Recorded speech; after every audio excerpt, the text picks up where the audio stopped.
안녕하세요. 한글불교강원 강사 신규탁입니다. 저희들은 지금 원각경 현담을 교재로 공부하고 있습니다. 원각경 현담은 아시다시피 총 10문으로 분별해서 불교 교리 전체에 대한 것을 조망하는 동시에 원각경의 교리가 어느 위치에 해당하는지를 서술해 놓고 있습니다. 근데 저희들은 그 10문 중에서 오늘은 제9문 서석 번전 부분을 보려고 합니다. 서석 번전이란 말 뜻은 여기서 번이라는 것은 원각경의 번역을 의미하는 것이고 전이라는 것은 그렇게 번역된 원각경이 어떻게 전파되어졌는지 또 그 과정에서 어떤 주석이 쓰여졌는지에 대한 것을 서술하는 것입니다. 서는 서술하다는 뜻이고 석은 예전에 규봉종밀 스님 이전에 있었던 것 번역과 그 경전 주석의 유통에 관해서 서술해 놓는 부분입니다. 이 부분을 이제 443쪽 첫 부분을 여러분들 보시면 알겠습니다만은 처음에 규봉종밀 스님이 개원석교록 이야기부터 꺼내고 있습니다. 그래서 개원석교록에 볼 것 같으면 원각경은 누구에 의해서 언제 번역되었고 이렇게 등등 해서 소위 말해서 불경 목록에 대한 이야기를 하고 계세요. 그래서 우리가 목록에 대한 일반적인 지식을 좀 갖추어야지만이 이 불교 경전 속에서 또 주석가들이 경전 목록 운운하는 부분이 어떤 의미가 있는지를 좀 이렇게 균형 있게 이해할 수가 있습니다. 해서 기본적으로 제가 이렇게 목록학의 간략한 역사를 여러분들에게 소개하려고 합니다. 제가 동경대학에 유학을 갔더니만은 한국에서는 들어보지 못한 과목이 개설이 됩니다. 그 중에 하나가 목록학입니다. 동경대학 문과 인문 계통 속에서는 그러니까 중국 철학과 중국 문학과 중국 역사학과 이 세 과가 철사문 이 세 과가 중국 목록학에 대해서는 공통으로 같이 배웁니다. 이 목록학은 왜 중요하냐 하면은 해당하던 시대에 예를 들면 한나라면 한나라 뭐 당나라면 당나라 그 시대에 어떤 책이 유통되었는지를 그 시대 또는 그 시대 이후에 나온 그 목록들 서적 목록 등을 통해서 그 시대에 유통되던 그 지식 상황을 알 수 있는 거거든요. 아시다시피 과거에는 있었지만 세월 속에서 그 문헌들을 잃어버리는 경우들이 적지 않이 있거든요. 그러니까 남겨진 문헌만 갖고 지난 과거를 연구하다 보면은 실제로 지난 과거에는 많은 문헌이 있었음에도 불구하고 현재 남겨진 게 적다 보면은 결국은 남겨진 것 갖고만 연구를 하다 보면 그 당시에 실질적인 연구를 못하는 경우가 있습니다. 그래서 목록학은 매우 중요합니다. 자, 이 목록학의 역사가 어떻게 시작되었는지를 이제 말씀드리기에 앞서서 목과 록에 대한 용어에 대해서 간단하게 설명을 드리면은 목은 여러 책들의 이름을 전체적으로 조리 있게 변별해 놓은 것을 목이라 하고 그 책들마다 그 요점이 무엇인지 요지를 정리한 것을 록이라고 그럽니다. 이게 목과 록은 의미가 다른데 이 목과 록에 관련되어진 그 기록이라고 해서 그것을 목록이라고 합니다. 그래서 그 목록을 대상으로 연구를 하는 학문을 목록학이라고 합니다. 이 목록학은 중국에만 있는 아주 고유한 그 학문 영역입니다. 이 목록의 시작은 한서 예문지에 의할 것 같으면은 유향에 의해서 시작이 되었다고 합니다. 유향이 이 별록이라는 책을 썼는데 이 별록이라는 책은 지금은 유실되어서 남아있지 않습니다. 근데 한서 예문지에 그 유향의 별록에 대해서 기록을 해놓고 있어서 우리는 한서 예문지를 통해서 그 유향의 별록이 어떤 형태로 있었는지를 짐작을 할 수가 있습니다. 그 한서 예문지는 어떤 책인가 하면은 궁중에 있는 서적들을 조목별로 분류해서 각 조목의 취지를 총체적으로 기록한 것이 한서 예문지입니다. 근데 그 예문지에 볼 것 같으면 어떠한 과정에서 이 예문지가 만들어지게 되었는지에 대한 소개를 하고 있는데 그 첫머리에 보면 이 4번에 관련된 이런 내용이 쓰여 있어요. 그러니까 한나라가 이제 통일제국을 이루고 나니까 그 성제 임금이 명을 내려서 그 당시에 유통되고 있었던 중국 고전 문헌들, 그러니까 지식 정보를 총정리하라라는 명령을 내립니다. 그래서 유향에게는 그 유교 경전과 제자백과와 또 시, 부 등의 문학 서적들을 정리하고, 그 다음에 임갱에게는 병법에 관련된 서적을 정리하게 하고, 유남에게는 술수에 관한 것, 그런가 하면 이주국에게는 음악, 의학이라든가 또는 농업 기술 등등에 관련된 서적들을 정리해서 그것을 요점 정리해서 보고하시오. 이렇게 했던 것이에요. 그래서 그 일을 총책임 맡은 사람이 유향입니다.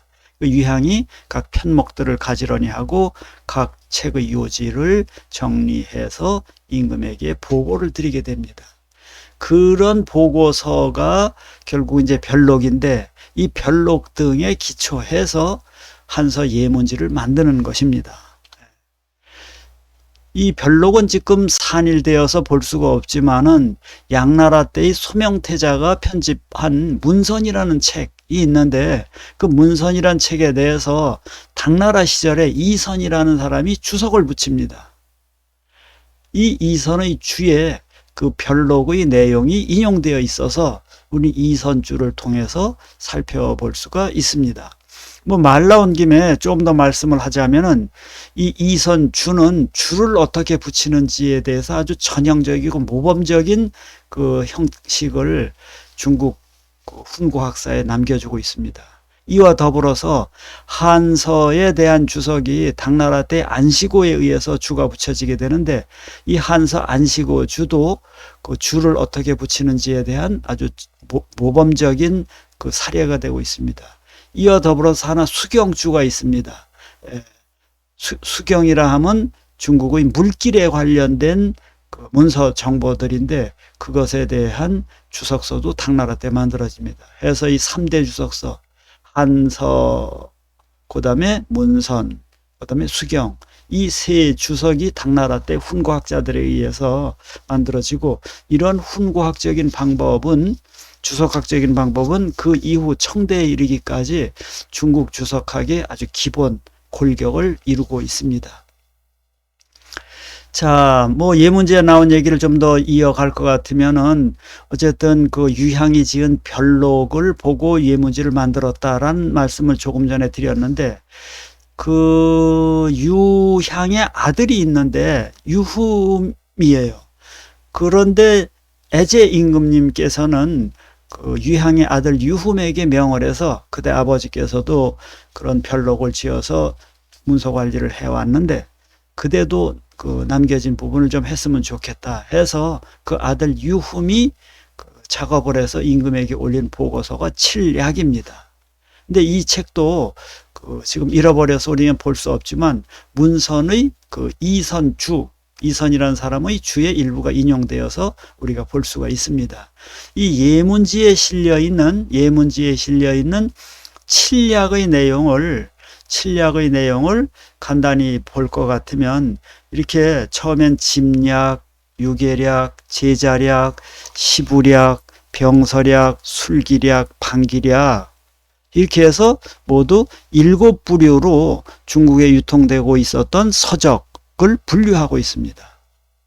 그래서 이렇게 7부류로 분류하는 분류 방식은 훗날 그 중국인들이 서적 또 지식을 갖추고 있는 그 메모리 내의 일종의 그것을 관리하는 데 중요한 그 분류의 방식으로 영향을 미치게 됩니다.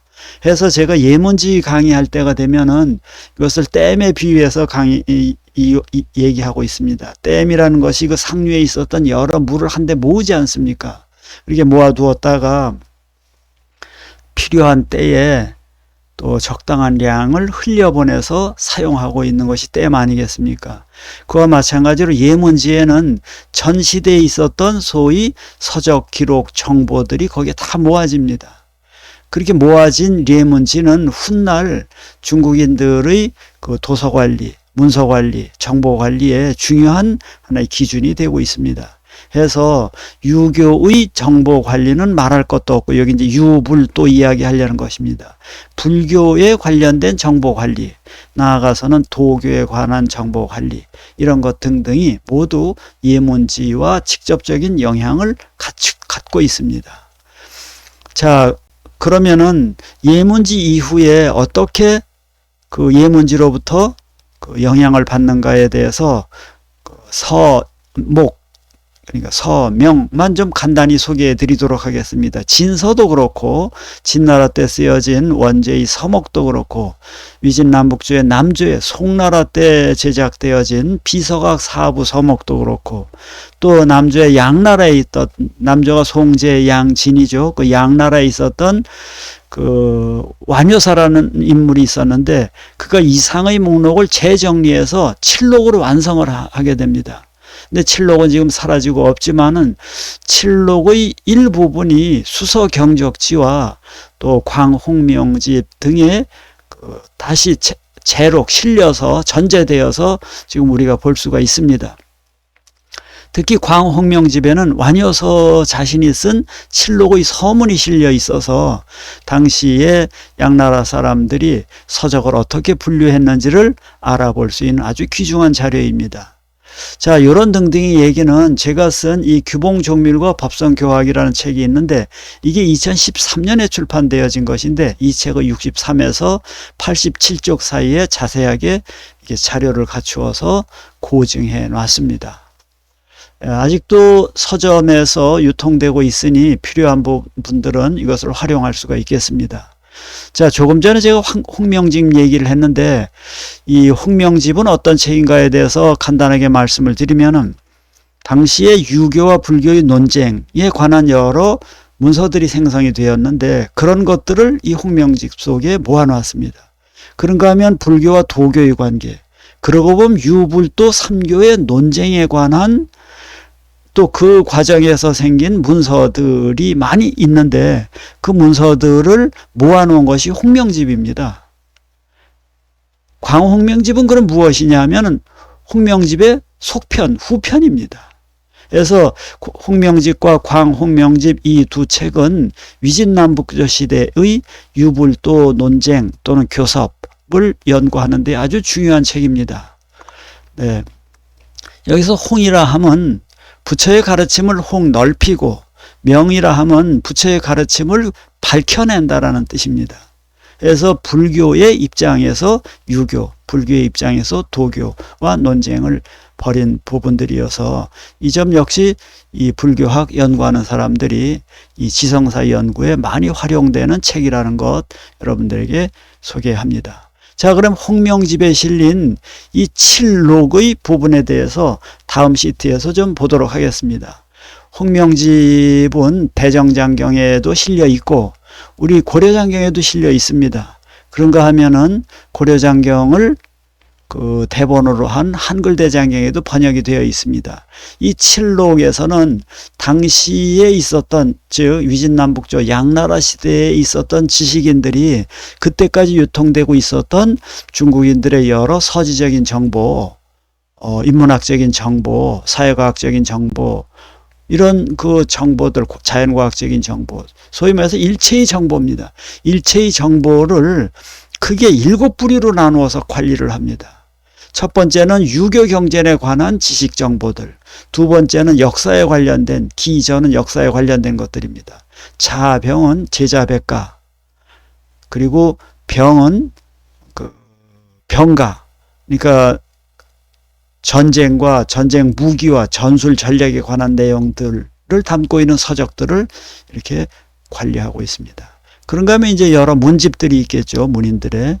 그런가 하면 술기, 농사기술이라든지 또는 자연과학적인 여러 교량을 놓는다든지 이런 기술들에 관계된 책들을 또 이렇게 분류해 놓았고, 또 하나는 이게 이제 우리가 주목할 부분은 불법에 관한 것들을 모아놨습니다. 나아가서는 신선과 도교 사상에 관한 것도 이렇게 모아놨습니다.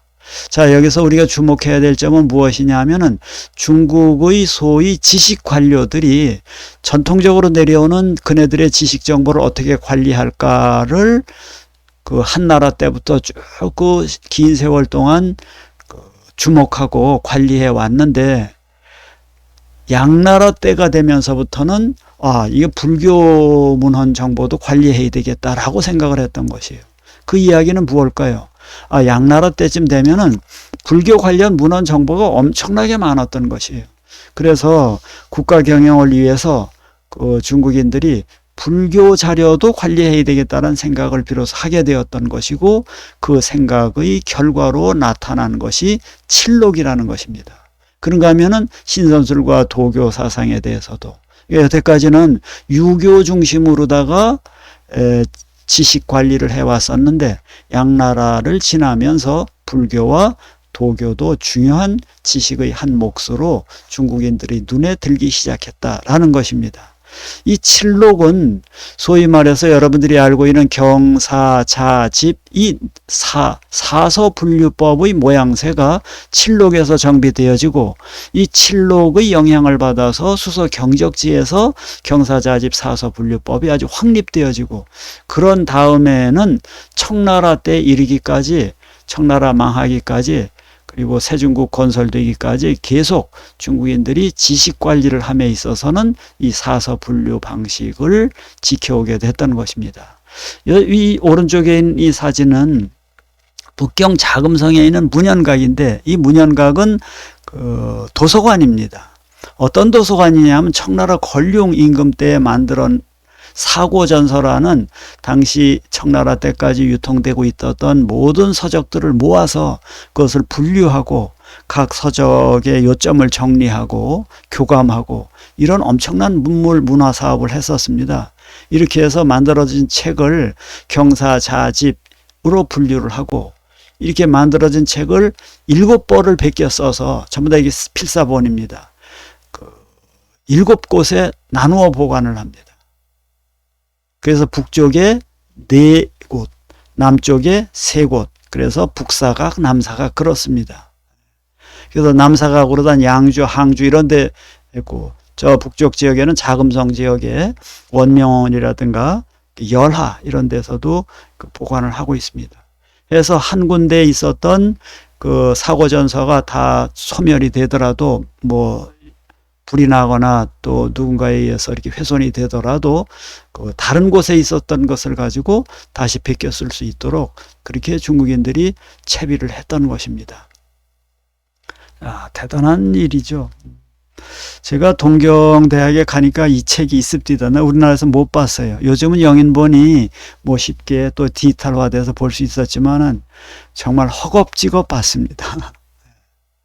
많은 정보들이 거기에 담겨져 있습니다. 그리고 사부라 하면 여기에 있는 경사자집입니다. 사부총관이라 해서 또 청나라 때 나온 서적이며, 이 동경대학에 아주 많습니다. 그래서 그것을 학생들이 직접 이렇게 만져보고 열람할 수 있도록 또 자유롭게 이렇게 빌려주고 그 서고에 드나들게 합니다. 벌써 세월이 많이 지났네요. 자, 그 다음 부분을 말씀드리도록 하겠습니다.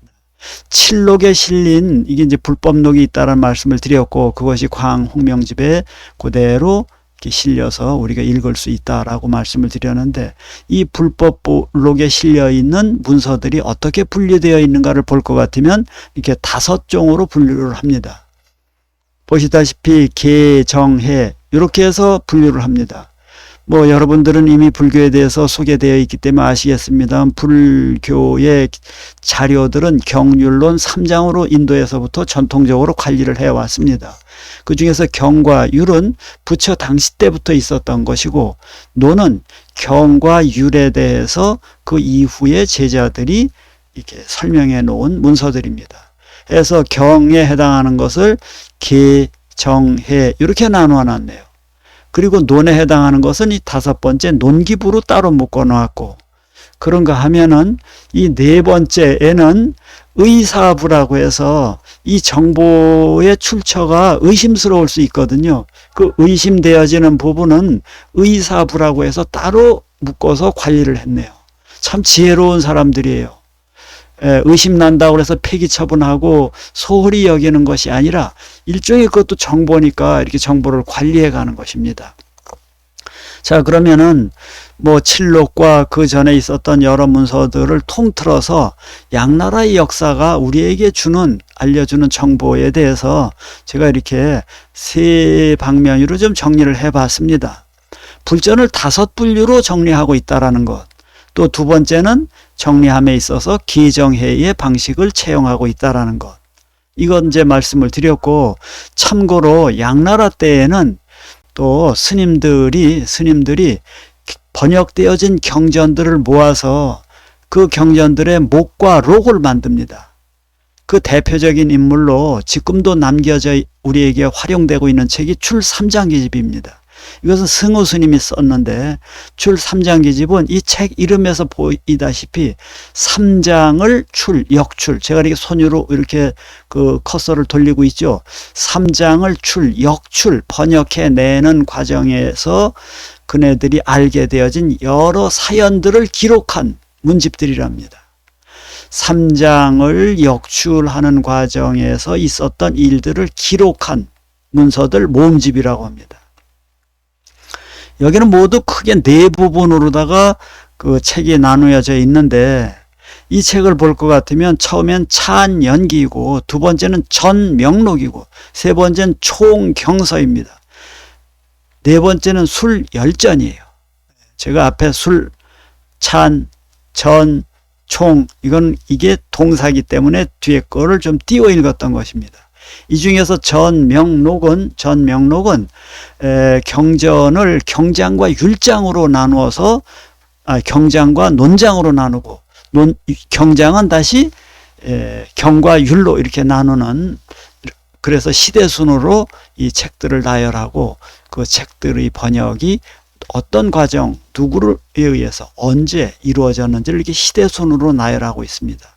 그리고 끝부분에 가서 신집 율부를 새로 편집하면서 그것을 위 5부로 나누어서 기록을 하고 있는데, 5부로 나누어서 기록을 하고 있는데, 여기에서는 율장을 중국에 번역되어진 순서에 따라서 기록을 서술하고 있습니다. 그래서 저희들은 이 출3장기집을 통해서 중국에 어떤 책이 번역이 어느 시기에 어떤 스님들에 의해서 번역이 되었는지를 확인할 때 이 출3장기집을 활용합니다. 그런데 이 출3장기집은 갑자기 나온 것이 아니라 그 전에 있었던 종리중경목록이라는 책을 보고 만듭니다. 그러면서 좀 더 업데이트한 거겠죠. 종리중경목록을 쓰신 분은 도안 스님이세요. 도안 스님은 우리 그 불경 주석을 함에 있어서 아주 최고로 높이 받드는 어른이에요.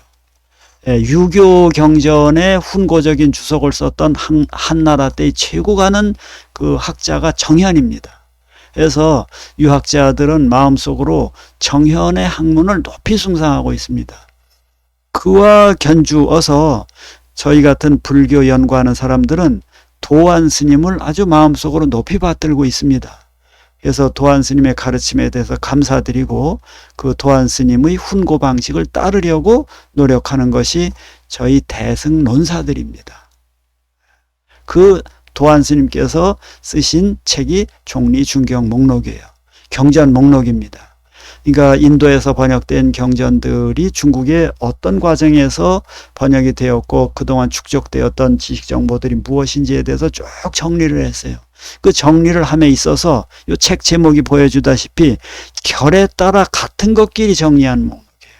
예, 종리에서 리라는 것은 그 결입니다. 대리석에 이렇게 결이 이렇게 나 있지 않습니까? 그 결 따라서 책마다 그 성격이 그 나름대로의 결이 있거든요.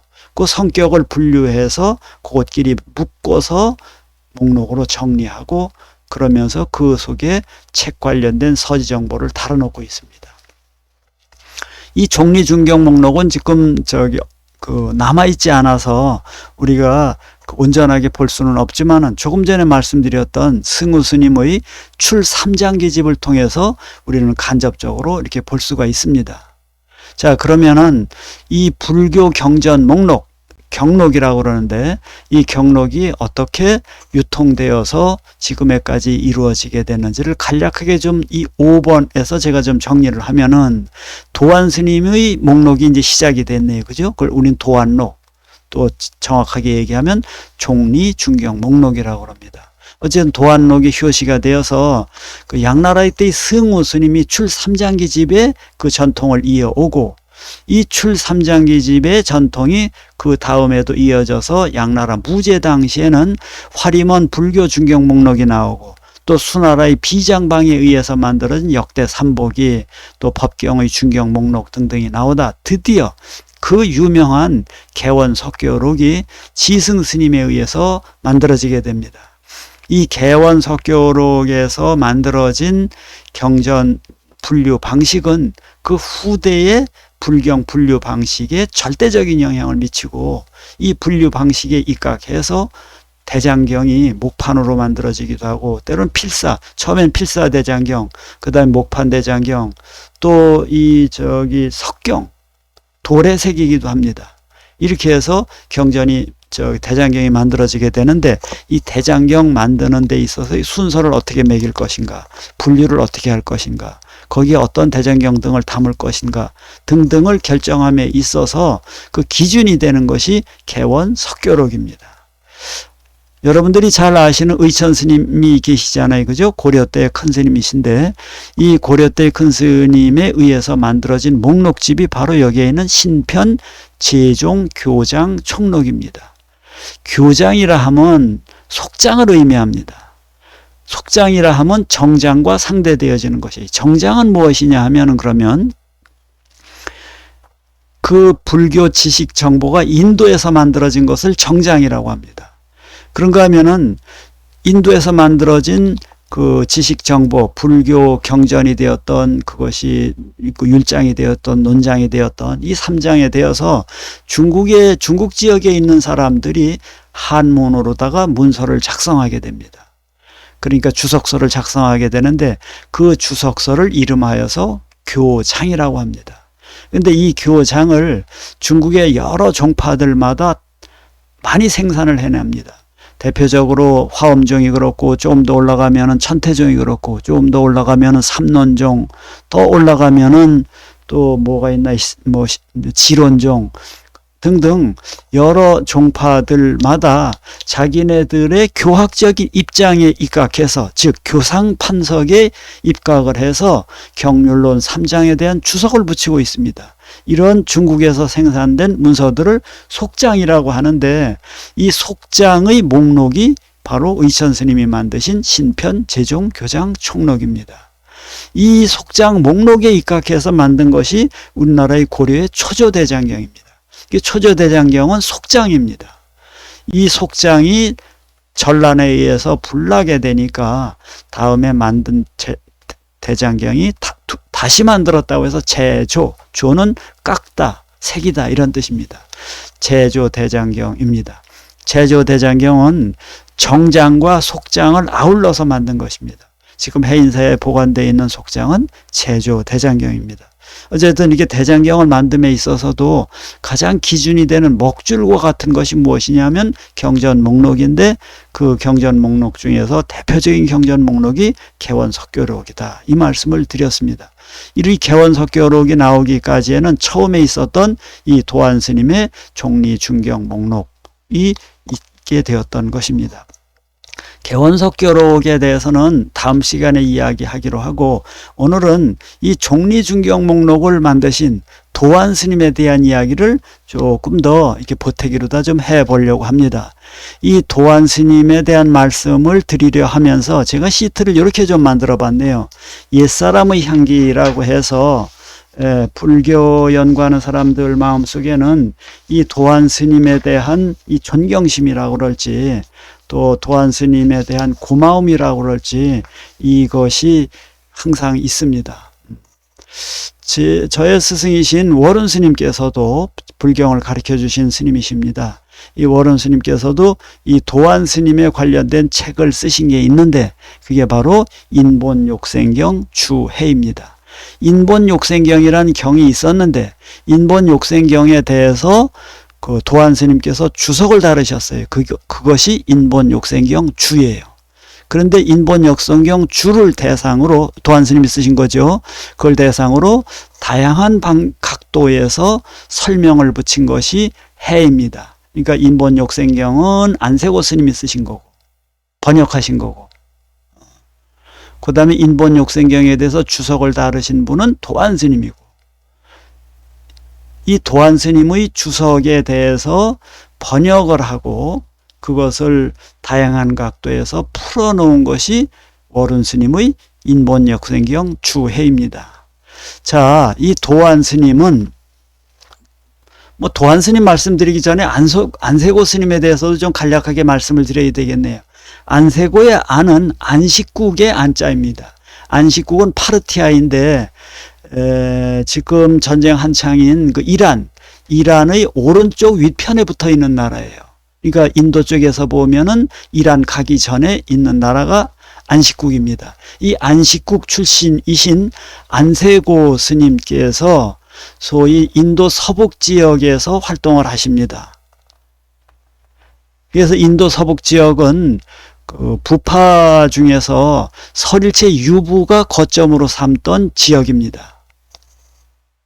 이 설일체 유부에 있는 그 성문승 스님들이 외우고 소장하고 있었던 책들이 히말라야 산을 넘어서 고비산맥을 넘어서, 그래서 이 텐진산맥 이런 등등으로 해서 그 중국의 도난까지 들어오고, 그래서 사천, 장안 이렇게까지 중국에 이제 전래가 되는 거거든요. 제가 여기서 말씀드리려는 것은 도안 스님은 소위 설일체 유부 스님이었다. 그분의 출신 지역은 안식국 파르티아였다. 요 말씀드렸고, 그들이 가져온 경전은 당연히 요즘 말로 하면 소승경전입니다.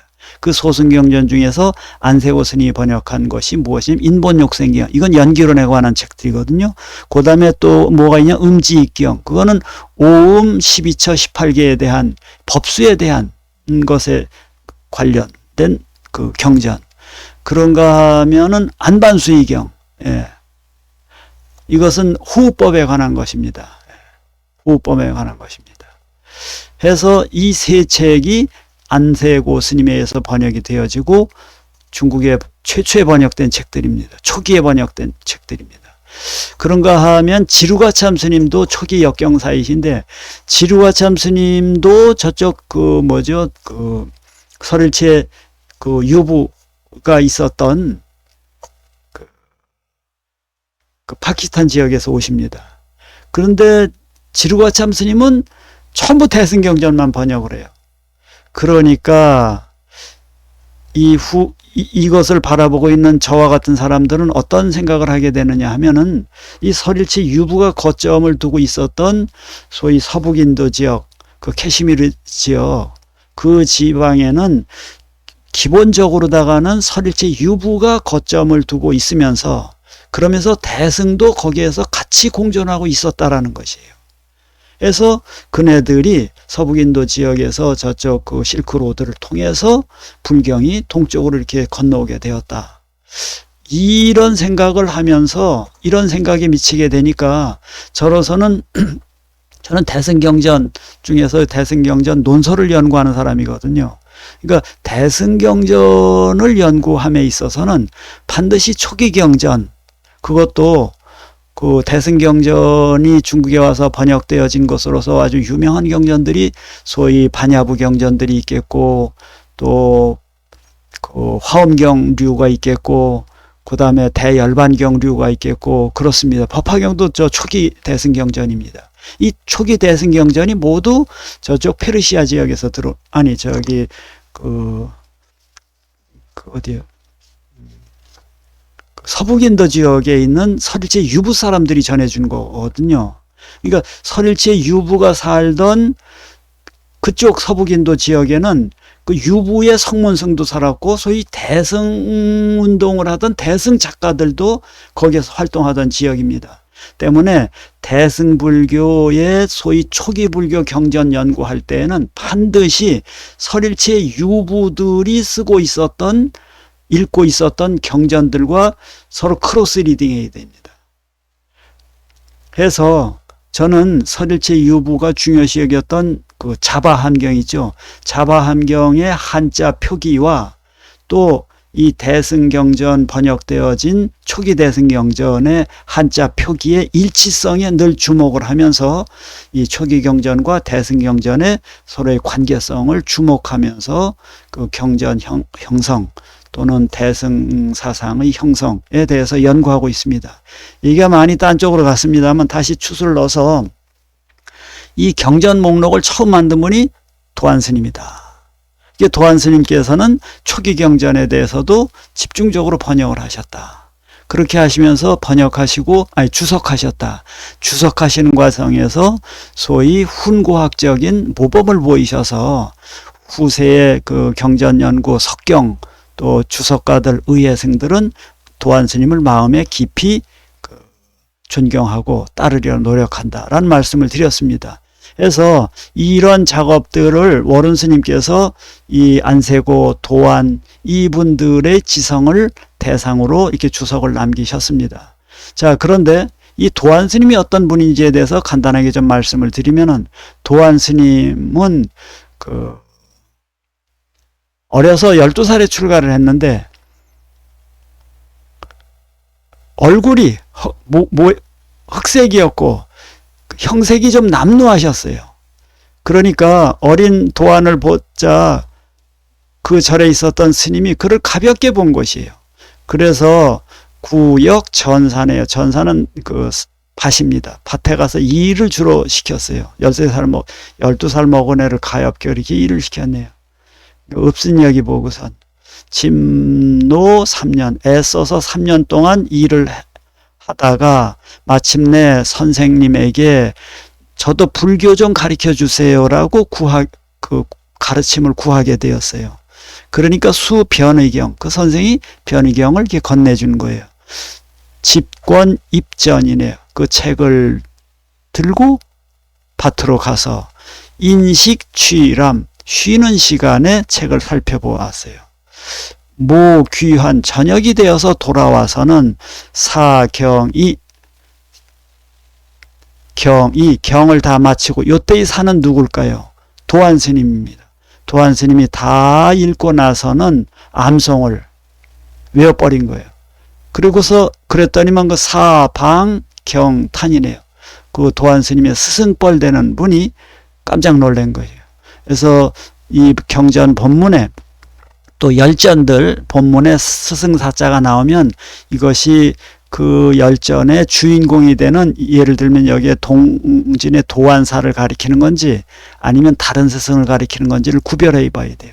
저는 앞에 있는 사경, 이 암송의 이 사는 도안사를 말하는 것으로 번역을 했고, 뒤에 나오는 요 사방경타는 도안 스님의 스승으로서 나누어 봤네요. 똑같은 표기지만 이 사가 누구를 지칭하는 것인지에 대해서는 읽는 사람마다 잘 살펴서 봐야 될 필요가 있습니다. 어쨌든 선생님께서 깜짝 놀라고선 위에서 이제 머리 깎아서 중을 만들어 줬네요. 여기서 점을 딱 끊어버렸네요. 지수구계. 그러다가 이 구족계를 받는 시기가 20살이 돼야 되거든요. 그러니까 12살에부터 3년, 12, 13, 14, 그러니까 15, 16, 17, 18 이 즈음에 구계를 받기까지에는 자기유학이네요. 그 스님의 마음 가는 대로 이리저리 돌아다니면서 공부를 했어요. 이게 놀유자는 놀다라는 뜻이 아니고요. 유원지 그런 놀다가 아니고 이때 유라는 의미는 자기가 원래 있었던 장소를 떠나는 거를 유라고 합니다. 그러고 보면 우리의 놀이라는 것은 있던 장소를 떠나야지 놀이가 되는가 보네요. 예, 요즘은 머물 유자를 써서 유학이라는 표현을 일본 말인데, 예, 우리가 우리말처럼 쓰고 있습니다만은 중국 고전에 나오는 유는 소요유도 마찬가지입니다. 이렇게 유가 있습니다. 예, 지금에 있었던 장소를 떠나서 이리저리 다니면서 구족계 받기 전까지 도안 스님이 공부를 하다가 불도징 스님에게 자기 몸을 맡겼네요. 견이 기지. 불도징 스님이 그 애기를 보더니만은 기특하게 여기면서 이제라 소동이여, 참으로 신기하구나 소동이여, 어린애. 예. 진세양마, 제대로 된 세상에나 태어날 수 있는, 볼 수 있는 아주 훌륭한 말이구나. 부르청한이여 곤가염거. 청한을 만나지 못해서, 눈 밝은 스승을 만나지 못해서 염거, 소금 끄는 수레나 아주 곤고하게 힘들게 끌고 다녔구나. 그러니까 그 아이를 보면서 애를 제대로 가르치질 못하고 저렇게 뛰어난 아이를 이 꼴을 만들었구나라고 그 한편으로다간 아쉬워하면서 또 감탄해하는 것이네요. 그러면서 이제 이런 얘기는, 이 얘기는 누가 했는지는 모르겠어요. 불도중에 한 얘기인지는 모르겠지만은 이 글을 쓰고 있는 여기에 고소성에 있었던 이 강서성이죠. 경덕사에 계셨던 법사께서 공부를 함에 있어서는 10가지 방면에 조심해야 되는데 그 10가지 방면 중에서 세 번째, 불택사이면 무의사라라는 제목을 걸어서 글쓰기를 하신 거거든요. 누가? 이 운법사께서. 그러니까 스승을 고르지 못하면 본받을 수가 없어요. 본받을 수가 없다. 법은 본받다라는 뜻입니다. 그러니까 여기에 있는 요 비백악이면 요 말은 불도증이 한 말이 아니고 여기에는 운법사가 한 말이라고 제게는 읽혀집니다. 여기에 말은 견이 기지 이제라, 요 이제라까지는, 요 이제라부터는 이 불도증 스님이 하시면 참으로 신기하구나. 어린애 이 훌륭한 세상에나 볼 수 있는 어진 말이구려. 훌륭한 스승 청한을 만나지 못해서 그동안 소금 실어 나르는 수레나 실어 나르느라고 그 멍해질을 안 하고 고생을 했구려. 여기까지가 불도증 스님의 말씀이고 그 다음부터는 이 안법사의 말씀이라고 저는 해석해 가고 있는 것입니다. 안법사 내가 보기에 여러분들 이 글을 읽는 사람들 스승 잘 만나야 됩니다. 스승 제대로 골라야 됩니다. 이 얘기를 하려는 거예요. 백악이 아니면 어찌 해자입니다. 천리지준, 천리나 달릴 수 있는 이 준말을 빛나게 할 수 있겠느냐, 잘 다듬어낼 수가 있겠느냐. 그러므로 출가자라는 것은, 출가자는 삼가고 반드시 살피고 선택하여서 무엇을 살펴야 되느냐 하면 장성지능, 그 스승이 장성하게 할 수 있는 능력이 있는지 없는지를 잘 살펴서 만약에 있다면은 비로소 작품의 예를 갖춰야 된다. 작품의 예는 무엇이냐면 제자로서 스승을 이어받겠다라는 예의를 갖춰야 된다는 것입니다. 요점은 여기입니다. 장성지능이 있는지를 살펴보래요. 장이라는 것은 제자가 가지고 있는 기량을 마치 무쇠를 달구어서 두드리기도 하고 달금질도 하고 모양을 만들어내듯이 무쇠 자체가 가지고 있는 재질을 잘 살려서 그것을 다듬질해서 완성시켜 줄 수 있는 능력이 있는지를 살펴서 그런 스승이 있으면 그 스승에게 의탁해서 공부를 해야 된다라는 이야기를 하고 있네요. 이 도안 스님이 바로 그런 분입니다.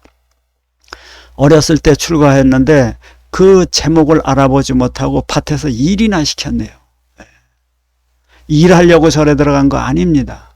어쨌든 그래도 불도증이라는 큰 스승을 만나서 그 밑에서 위대한 제자가 나왔네요. 도안 스님이.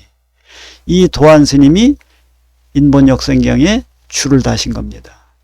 오른 스님께서 인본역생경 주해를 쓰시게 된 사연을 간단하게만 좀 말씀드리면은, 우리 한글 대장경에 인본역생경이 번역이 되어 있어요. 근데 그 번역이 영 좀 부끄러울 정도로 되어 있어요. 그래서 오른 스님께서도 그 점을 염려하셔서 그걸 다시 빼고 새롭게 집어넣으려고 번역을 시작을 하신 거예요. 근데 아시다시피 인본역생경은 짧습니다. 그리고 이게 초기 경전이기 때문에 그 내용이 이렇게 형이상학적인 내용, 또 추상적인 내용 별로 없습니다. 거기다가 이 도안 스님의 주석이 있기 때문에 번역이 그렇게 어렵지 않습니다. 근데 번역을 하려고 달려들어 보니까 이게 만만치 않으셨던 것 같아요. 오른 스님께서. 또 하나는 기왕 번역하는 김에 이 도안 스님은 소위 경전 주석에 있어서 유교의 누구예요? 정현과 같이 아주 우뚝한 분이거든요. 그러니까 오른 스님께서 나도 역경사로서 의혜승으로서 이 경전 주석의 그 전형적인 모습을 한번 여기에다 쏟아나 보았겠다. 이런 마음을 가지셨던 것입니다. 그래서 그 추석을 함에 있어서 어떤 방식으로 훈고를 하는지를 오른 스님께서 옛 어른들에게 배워왔던 것, 또 당신이 연구했던 것을 총 쏟아부어서 쓴 책이 이 인본역생경 주해입니다. 그래서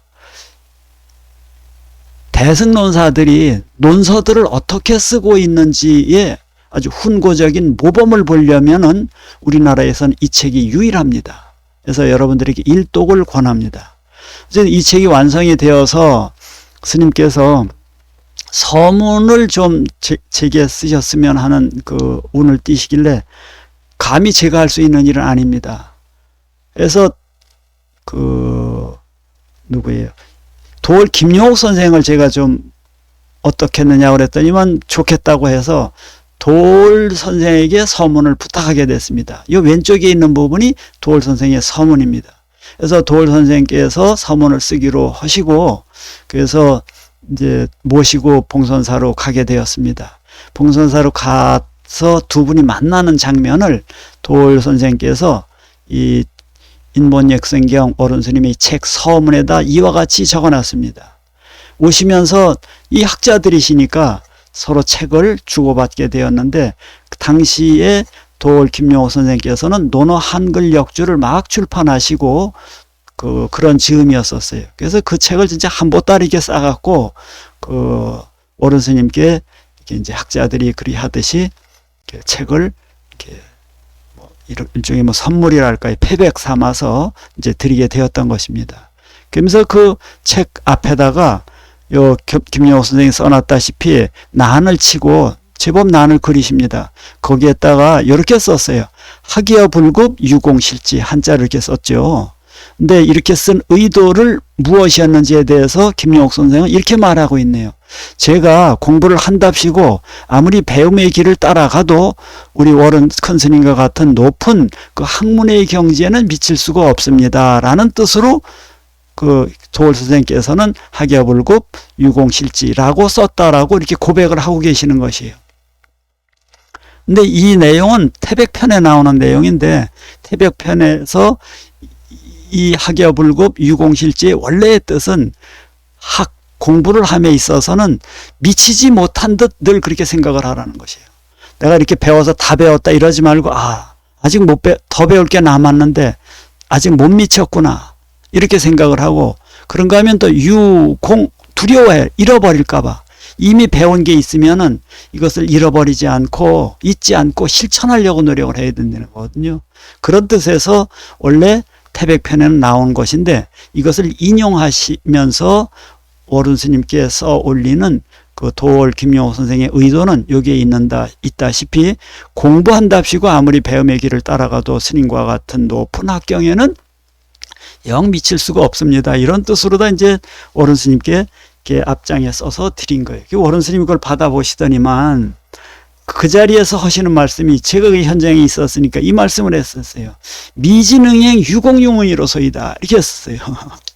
이 참 엄청난 얘기인데 미진은행 유공유문 이 이야기는 어디에 나오면 논어의 공야장에 나오는 얘기인데 자로에 대한 이야기예요. 자로유문 미진은행 유공유문이거든요. 자로는 유문 뭔가에 남에게서 들은 게 있으면 지식을 들은 게 있으면 미진응행 그거 실천하지 못할까 이것을 염려해요. 그런데 또 누군가가 또 어떤 좋은 정보를 알려주면은 유공유문 이겁니다. 그러니까 자로의 그 어떤 그 실천 그의 공부 이것을 그 공야장에 이제 보여주고 있는데 바로 그냥 학여불급 유공실지라고 도월 선생이 하시니 그거에 대한 답변을 어른 스님께서 그렇게 하시는 거예요. 아이고 그동안 배운 것도 아직 실천하지 못했는데 유공유문 지금 또 이렇게 엄청난 이 논에 관련 등등한 이렇게 좋은 정보를 이런 지식을 제게 갖다 주니 더욱더 두렵습니다라고 이렇게 대답을 하시는 거예요. 이 한마디에 도월 선생님도 마음의 문이 활짝 열리셨던 것 같아요. 아주 밤늦도록 두 당대의 최고가는 그 대가들이 이런저런 이야기하시는 모습들을 제가 봤었습니다. 어쨌든 제가 이게 도안 스님 이야기하다 여기까지 이렇게 미치게 되었네요. 도안 스님은 이 경전 목록을 최초로 만든 그 위대한 승려이시면서 또 한편으로다가는 저 유교의 정현에 비칠 만큼 그 견줄 만큼 그 주석의 대가이십니다. 그래서 경전을 주석하는 사람들은 도안 스님의 그 열어주심에 대해서 감사드리고 그 전통을 이어가려고 노력들을 하고 있습니다.